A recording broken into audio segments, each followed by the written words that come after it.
Hey guys, another day, another skating challenge. Today we are going to do one of my favorite stretches, the open the book stretch. This is perfect for shoulder, back, and hip mobility. If you haven't checked out my free off-ice training guide, the link is above and coming 2025, January 1st.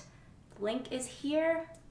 Check out the description box, my 8-week figure skating plans. We're going to start off on our side with our knees bent.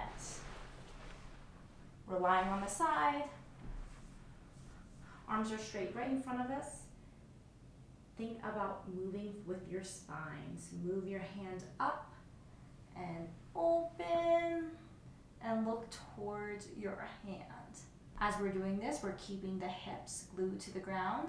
Same with our knees and legs. And we're going to hold the stretch and look. So two different things we could do as a static stretch. We can hold this for 15 to 30 seconds. Or if you want to practice more mobility, we can close it again. And then open.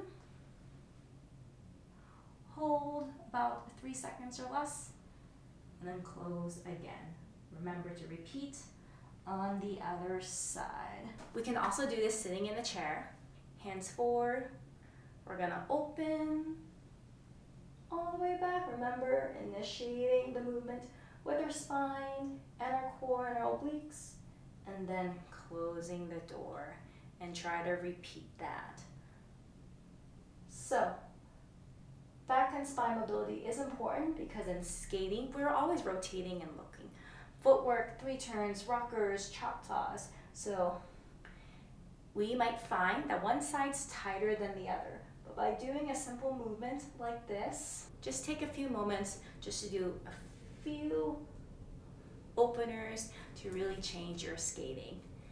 Another modification to make this a little bit easier, hands in front, pull your elbow back like this. So it's kind of like you're shooting a bow and arrow. That will be a gentler variation for you.